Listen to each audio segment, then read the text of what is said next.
Delhi assembly ఎన్నికల schedule ప్రకటించింది EC. ఒకే విడతలో ఢిల్లీ అసెంబ్లీ ఎన్నికలు జరగనున్నాయి. ఈ నెల 10న అసెంబ్లీ ఎన్నికల నోటిఫికేషన్ జారీ కానుంది. ఫిబ్రవరి 5న అసెంబ్లీ పోలింగ్, ఫిబ్రవరి 8న ఓట్ల లెక్కింపు జరగనుంది.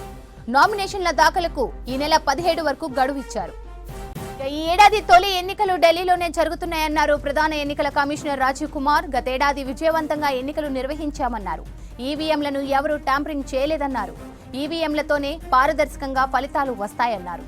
ప్రతి పోలింగ్ బూత్ లో 4-5 పోలింగ్ ఆఫీసర్లు ఉంటారన్నారు రాజీవ్. ఎన్నికల నిర్వహణపై ఎలాంటి అపోహలు వద్దన్నారు. ఇక దేశంలో ఓటర్ల సంఖ్య 99 కోట్లు దాటిందన్నారు. మహిళా ఓటర్ల సంఖ్య 48 కోట్లు దాటిందన్నారు రాజీవ్ కుమార్. మరింత సమాచారం ఢిల్లీ నుంచి మదార్ అందిస్తారు. మదార్, ఢిల్లీ ఎలక్షన్ షెడ్యూల్, పార్టీల బలాబలాలపై అప్డేట్స్ ఏంటి? Delhi has 70 constituencies, 58 general and SC constituencies are 12. If I come to the voter profile, voters, there are 1.55 crore voters as per the electoral rolls declared yesterday by the CEO. 83.49 lakhs male and 71.74 female. Young voters are also 25.89. First time voters are 2.08 lakhs. This is what we are trying everywhere to get new voters. कहीं कोई गड़बड़ आपकी नजर में आए, लगे कोई MCC का वायलेशन है, so again our request to the voters of the Delhi to please register on CVGIL, type or take a photo, tell us. We will reach there within a very short time and respond to you what has happened there, what we did. Your complaint was right, wrong, partially right, and this is what we did within 100 minutes time. Know all your candidates, it's also very necessary.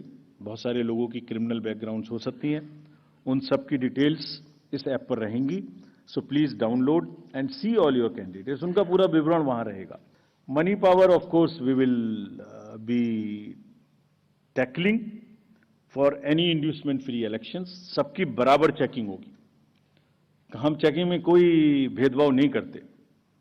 अभी पीछे के election में एक बड़ा भारी हल्ला हो गया कि हमारा हेलीकॉप्टर चेक कर दिया, उसका नहीं कर रहा है, इसका नहीं कर रहा है. गंदी गंदी भाषा का भी इस्तेमाल किया गया. हम अपने आप को रोक के रखते हैं. Coming to the schedule now. So this is the schedule. We will start, it's a single phase election. Date of notification will be 10th of January, Friday. Last date of making nomination will be 17th of January. Scrutiny on 18th of January. Withdrawal 20th. These are the statutory periods of time which is given. Date of poll is 5th and counting is 8th, and 5th again we have very deliberately kept Wednesday. क्योंकि हम सोचते हैं सब दिल्ली वाले vote करें, इसलिए इस बार भी महाराष्ट्र की तरह हमने इसको वेडनेसडे में रखा है. Entire election process after counting will be complete by 10th, and this is we are doing elections in by-polls also in Milkipur in UP and Erode in Tamil Nadu. Delhi ఎన్నికల షెడ్యూల్ కి సంబంధించి మరింత సమాచారం మదార్ అందిస్తారు. Madar, Delhi election schedule, party బలాబలాలపై updates ఏంటి? శ్రవంతి, కొద్దిసేపటి క్రితమే కేంద్ర ఎన్నికల సంఘం ఢిల్లీ అసెంబ్లీ ఎన్నికలకు సంబంధించిన షెడ్యూల్ను ప్రకటించింది. ఫిబ్రవరి 5వ తారీఖున ఢిల్లీ అసెంబ్లీ ఎన్నికలకు సంబంధించి ముఖ్యంగా 70 అసెంబ్లీ స్థానాలు ఉన్నాయి. 70 అసెంబ్లీ స్థానాలకు ఫిబ్రవరి 5వ తారీఖున పోలింగ్ అనేది కూడా నిర్వహించబోతున్నారు. 8వ తారీఖున ఓట్ల లెక్కింపుకు సంబంధించినటువంటి ఏర్పాట్లు చేస్తున్నట్లుగా కేంద్ర ఎన్నికల సంఘం ప్రకటించింది. ఇక జనవరి 10వ తారీఖున షెడ్యూల్కు సంబంధించి ఎన్నికలకు సంబంధించిన నోటిఫికేషన్ అనేది విడుదలవుతుంది. జనవరి 17వ తారీఖున నామినేషన్లకు సంబంధించి అది చివరి రోజు. జనవరి 18వ తారీఖున స్క్రూటినీ ఉంటుంది. 20వ తారీఖున నామినేషన్లకు సంబంధించినటువంటి ఉపసంహరణకు సంబంధించి గడువు అనేది కూడా ఇచ్చారు. మొత్తంగా ఢిల్లీ అసెంబ్లీకి సంబంధించి కాలపరిమితి ఫిబ్రవరి 23 వరకు ఉంది. ఆలోపు అసెంబ్లీ ఎన్నికలకు సంబంధించి ప్రక్రియ అంతా కూడా పూర్తి చేయాల్సి ఉంటుంది. దానిలో భాగంగానే ప్రస్తుతానికైతే ఈరోజు షెడ్యూల్ను విడుదల చేసింది. షెడ్యూల్ విడుదలతో పాటు చాలా క్వశ్చన్స్ ఉన్నాయి. వాటికి సంబంధించి ఈవీఎంలకు సంబంధించి క్వశ్చన్స్ కావచ్చు, లేకపోతే సాయంత్రం 5 గంటల నుంచి 6 గంటల మధ్యలో పోలింగ్ పర్సంటేజ్ పెరిగింది, అసాధారణంగా పెరుగుతుంది అనేటువంటి అనేక విమర్శలు ఉన్నాయి. వాటన్నింటికీ క్లారిఫికేషన్ ఇచ్చారు ఈరోజు ఎన్నికల సంఘానికి సంబంధించిన కమిషనర్. కీలకంగా ట్యాంపరింగ్కి సంబంధించి అనేక ఆరోపణలు ఉన్నాయి. మహారాష్ట్ర, జార్ఖండ్కి సంబంధించినటువంటి ఎన్నికలు ముగిసిన తర్వాత వీటిపైన ఎక్కువగా ఆరోపణలు వచ్చాయి. ఈవీఎంలను ట్యాంపరింగ్ చేయడం కావచ్చు, లేకపోతే ఓట్లు పోలైనటువంటి రోజుతో పోలిస్తే అది కౌంటింగ్ రోజు ఎక్కువగా ఓట్ల కౌంటింగ్ అనేది జరుగుతూ ఉందనేది ప్రధానంగా ఉన్నటువంటి ఆరోపణలు. వీటన్నింటికి కూడా కేంద్ర ఎన్నికల సంఘం ఒక క్లారిటీ ఇచ్చింది. పూల్ ప్రూఫ్గా ఎలక్షన్స్ని పూర్తి స్థాయి ట్రాన్స్పరెన్స్గా ఎలక్షన్స్ అనేది కూడా నిర్వహిస్తున్నాం అనేది ప్రధానంగా ఎన్నికల కమిషనర్ చెప్పారు. అసలు ఈవీఎంలను ట్యాంపర్ చేయడం అనేది అసాధ్యము.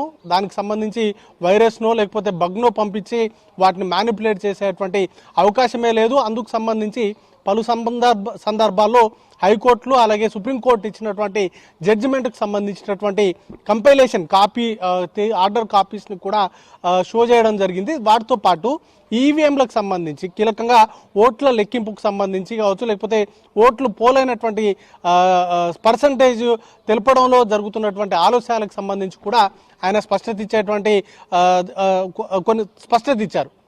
కీలకంగా సాయంత్రం 5 గంటల నుంచి 6 గంటల వరకు ఎవరైతే క్యూ లైన్లలో ఉంటారో వారికి సంబంధించి స్లిప్స్ అనేది కూడా ఇవ్వడము, వారు అందరూ ఓటు హక్కును వినియోగించుకోవడము, అలాగే 6 గంటల తర్వాత ఈవీఎంలను అనేది కూడా క్లోజ్ చేయడము. అప్పటి నుంచి ఎవరైతే పోల్ ఏజెంట్స్ ఉంటారో వాళ్ళందరి దగ్గర నుంచి కూడా 17C ఫామ్స్ అనేది కూడా కలెక్ట్ చేయడము. ఆ తర్వాత పోల్ పర్సెంటేజ్ అనేది హాఫ్ అన్ అవర్లోనో లేకపోతే 1 అవర్లోనో టాలీ చేయడం అనేది కూడా అసాధ్యము. దానిలో భాగంగానే పోలింగ్ ప్రక్రియ ముగిసిన తర్వాత ఆ రోజు అర్ధరాత్రి కల్లా ఎంత పోలింగ్ అనేది నమోదైంది ఏంటి అనే దానిపైన కూడా పూర్తి స్థాయి వివరాలను అనేది కూడా అదే రోజు వెల్లడిస్తున్నాము. ఎక్కడ కూడా ఎలాంటి ఏ రాజకీయ పార్టీకో లేకపోతే ఒక ఇండివిజువల్కో మేలు చేసేలాగా కేంద్ర ఎన్నికల సంఘం వ్యవహరించట్లేదు. ఏదైనా తప్పులు జరిగితే వాటికి సంబంధించి చర్యలు తీసుకునేందుకు కూడా కేంద్ర ఎన్నికల సంఘం సిద్ధంగా ఉంది అనేది ఇది చెప్తారు. ఇక ఢిల్లీ ఎలక్షన్స్కు సంబంధించి చాలా క్రూషియల్ ఇది.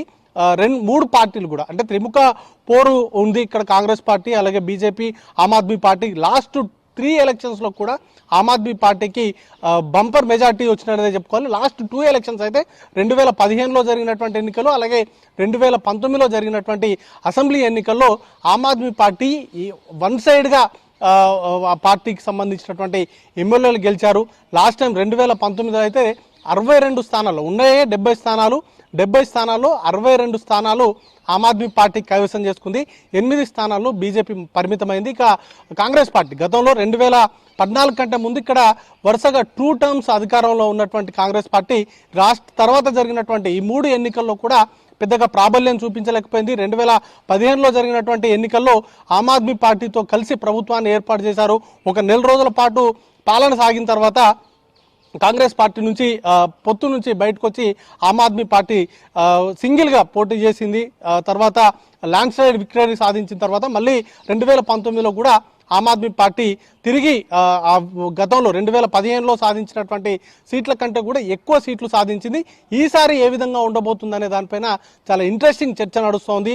ఈసారి 3 జాతీయ పార్టీలు, 2 కీలకంగా బీజేపీ అలాగే కాంగ్రెస్ పార్టీ ఈసారి ఎట్టి పరిస్థితుల్లో ఢిల్లీలో పాగా వేయాలనేటువంటి దిశగా ప్రయత్నాలు చేస్తున్నాయి. ఇప్పటికే చాలా సీట్లలో 3 పార్టీలు కూడా ఆ పార్టీలకు సంబంధించినటువంటి అభ్యర్థులను అనౌన్స్ చేశారు.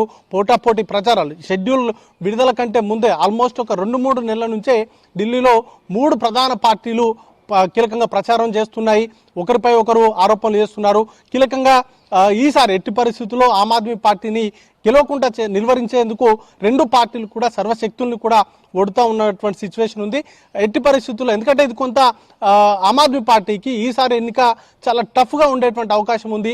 ఎందుకంటే లిక్కర్ పాలసీ కేసుకు సంబంధించి అరవింద్ కేజ్రీవాల్, మనీష్ సిసోడియా లాంటి కీలక నేతలు అరెస్ట్ అయ్యి బయటకు వచ్చిన తర్వాత జరుగుతున్నటువంటి ఎన్నిక కావడంతో ఆ పార్టీకి సంబంధించి లిక్కర్ పాలసీకి సంబంధించినటువంటి స్కాంప్ ఎఫెక్ట్ ఏ మేరకు ఉంటుందనే దానిపైన ఒక ఇంట్రెస్టింగ్ చర్చ అయితే ఉంది. ఆయన రాజీనామా చేశారు అరవింద్ కేజ్రీవాల్. ప్రజలు ఇచ్చినటువంటి తీర్పును ఆధారంగా చేసుకుని తాను మళ్ళీ ముఖ్యమంత్రి పదవిని చేపడతాను, ఈసారి ఎన్నికలకు సంబంధించి ప్రజల మ్యాండేట్ కోరిన తర్వాతనే తాను తిరిగి సీఎం సీట్లో కూర్చుంటానంటూ కూడా ఆయన శబ్దం చేసి మరి రాజీనామా చేయడంతో సర్వత్రా 3 పార్టీలకు సంబంధించి వారి పర్ఫార్మెన్స్ ఏ విధంగా ఉండబోతుందనే దానిపైన ఇంట్రెస్టింగ్ చర్చ ఉంది.